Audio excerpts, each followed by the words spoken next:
안녕하세요. 마음의 온도 36입니다. 오늘은 결혼한 자녀에게 존중받는 법이란 주제로 이야기 나누겠습니다. 얘야, 명절 다가오는데 언제 한번 얼굴 보니? 엄마, 요즘 너무 바빠요. 나중에 시간 나면 갈게요.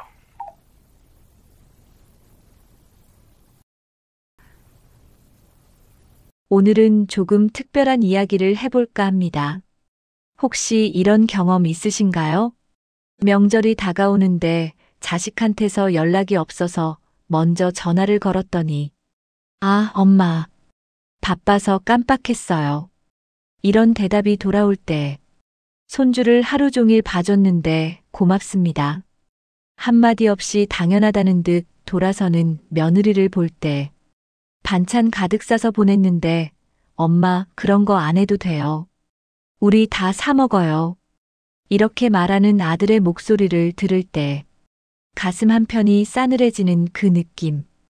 여러분도 아시지 않으신가요? 오늘은 이런 마음을 품고 계신 부모님들께 조용히 손 내밀고 싶습니다. 결혼한 자식에게 다시 존중받고 자식이 먼저 찾아오고 싶어지는 부모로 살아가는 방법. 지금부터 천천히 마음을 편히 하시고 들어주십시오. 여러분, 부모라는 이름으로 살아온 세월을 한번 돌아보시겠습니까? 자식 밥 한 숟가락 더 먹이려고 당신은 덜 드셨습니다. 자식 학원비 대려고 당신은 옷 한 벌 사는 걸 미루셨습니다. 자식이 좋은 직장 다니고 좋은 사람 만나 결혼하길 바라며 평생을 그렇게 기도하듯 사셨습니다. 그런데 말입니다. 결혼한 자식의 태도가 어느 순간부터 달라졌습니다. 전화는 뜸해지고 찾아오는 발걸음은 가벼워지고 엄마 아빠는 괜찮으시니까. 이 한마디로 모든 게 정리되어 버립니다. 왜 이런 일이 생기는 걸까요? 그건 여러분이 잘못해서가 아닙니다. 사람의 마음이란 게 처음 받을 땐 특별하게 느껴지지만 계속 받다 보면 익숙해지고, 익숙해지면 당연해지고, 당연해지면 감사가 사라집니다. 이건 심리학에서도 증명된 현상입니다. 부모님이 너무 잘해주셔서 자식은 그걸 선물이 아니라 일상으로 받아들이게 된 겁니다. 문제는 이 구조를 아무도 의도하지 않았다는 겁니다. 부모님도 자식도 나쁜 게 아니라 관계가 그렇게 흘러간 거예요. 그렇다면 이제 우리가 할 일은 단 하나입니다. 이 흐름을 조금씩 바꿔나가는 것. 지금부터 그 방법을 하나하나 말씀드리겠습니다. 첫 번째로 말씀드릴 것은 아마 조금 낯설게 느껴지실 겁니다. 먼저 베풀지 마십시오. 어쩌면 이 말이 부모의 마음과는 정반대로 들리실 수도 있습니다. 하지만 잠시 생각해 보십시오. 자식이 결혼하면 그 자식은 이제 한 가정을 책임지는 독립된 어른입니다. 그런데 부모님은 여전히 예전처럼 챙기고, 주고, 도와주려 합니다. 용돈 챙겨주고, 반찬 싸주고, 손주 봐주고, 집안일 거들어주고. 이 모든 게 사랑이신 건 압니다. 하지만 이 사랑이 자식에게는 어떻게 느껴질까요? 부모님은 늘 계시는 분, 필요하면 언제든 도와주시는 분, 부탁하면 절대 안 된다고 안 하시는 분. 이렇게 인식되면 부모님의 존재감은 오히려 가벼워집니다. 왜냐하면 언제든 있는 것은 귀하지 않게 느껴지기 때문입니다. 반대로 생각해 보십시오. 부모님이 먼저 움직이지 않으면 자식은 어떻게 될까요? 엄마가 요즘 연락이 없네. 아버지 요즘 어떻게 지내시지? 한번 찾아뵈어야겠는데. 이런 생각이 자연스럽게 듭니다. 먼저 베풀지 않는다는 건 사랑을 끊겠다는 게 아닙니다. 자식이 부모를 그리워할 공간을 조금 남겨두겠다는 뜻입니다. 부모님이 항상 먼저 다가가면 자식은 다가올 이유를 잃습니다. 하지만 부모님이 한 발짝 물러서면 자식은 비로소 부모님이 보고 싶어집니다. 이게 바로 관계의 균형을 되찾는 첫 걸음입니다. 두 번째로 말씀드리고 싶은 건 이겁니다. 당신 자신을 귀하게 대하십시오. 부모님들은 평생 이런 말씀들을 하셨습니다. 나는 아무거나 먹어도 돼.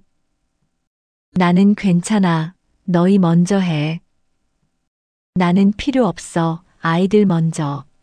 이 말 속에는 자식을 먼저 생각하는 깊은 사랑이 담겨 있습니다. 하지만 이 말이 반복되면 어떤 일이 벌어질까요? 자식의 마음 속에서 부모님은 이렇게 자리 잡습니다. 우리 부모님은 늘 괜찮으신 분, 별로 바라는 것도 없으신 분, 뭐든 참으시는 분. 이렇게 되면 자식은 부모님을 챙겨야 할 존재가 아니라 괜찮은 존재로 여기게 됩니다. 여러분, 존중이라는 게 뭘까요? 존중은 상대가 주는 게 아닙니다. 내가 나를 어떻게 대하느냐에서 시작됩니다.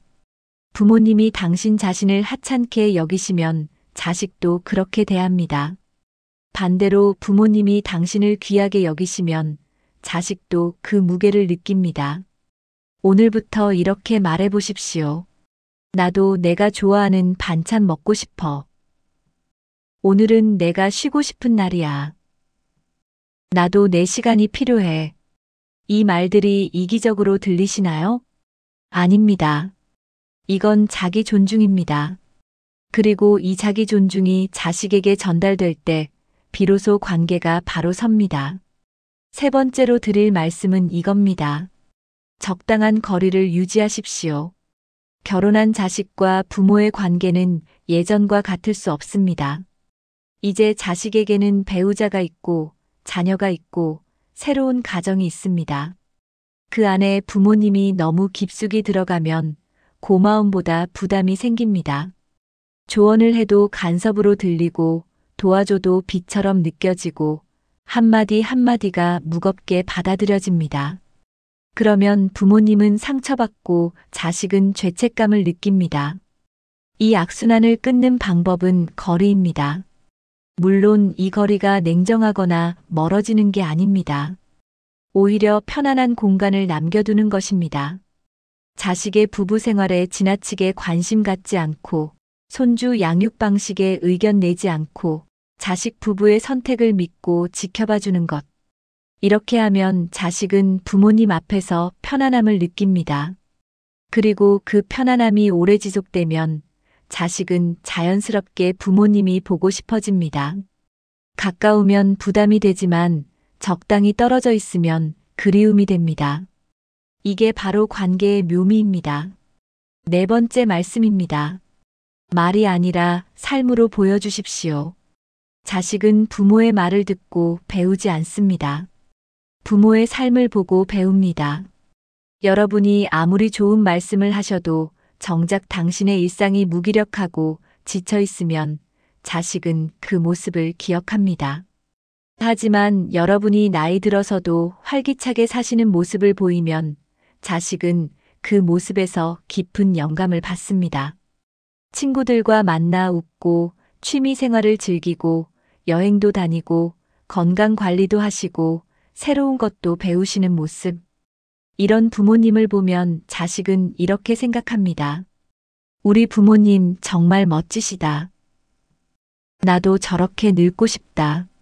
이게 바로 존경의 시작점입니다.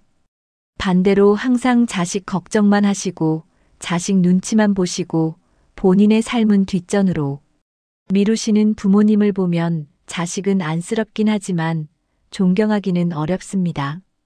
여러분의 삶이 당신 자신의 것일 때 비로소 자식도 그 삶을 존중하게 됩니다. 마지막으로 드릴 말씀입니다. 기다리는 부모가 아니라 기다려지는 부모가 되십시오. 많은 부모님들이 자식을 기다립니다. 오늘 전화 올까? 이번 주말엔 올까? 명절엔 오겠지? 이렇게 기다리면 마음은 점점 외로워집니다. 하지만 부모님이 당신의 일상을 바쁘고 즐겁게 채우시면 자식이 오히려 부모님을 궁금해합니다. 엄마 요즘 뭐 하시지? 아버지 요즘 어디 다니시나? 부모님이 풍성한 삶을 사실 때 자식은 자연스럽게 부모님께 끌립니다. 이게 바로 존재의 힘입니다. 기다림이 아니라 기다려짐으로 관계의 중심을 되찾으시길 바랍니다. 여러분, 부모로 사신 세월이 참 길고 고되셨을 겁니다. 하지만 이제는 그 세월을 조금 내려놓으셔도 됩니다. 자식을 위해 살았던 만큼 이제는 당신을 위해 사셔도 됩니다. 부모님이 변하면 자식도 변합니다. 그 변화는 오늘 이 순간부터 시작될 수 있습니다. 오늘 영상이 여러분의 마음에 작은 위로가 되었으면 좋겠습니다. 구독과 좋아요는 큰 힘이 됩니다. 마음의 온도 36, 오늘도 함께 해주셔서 감사합니다.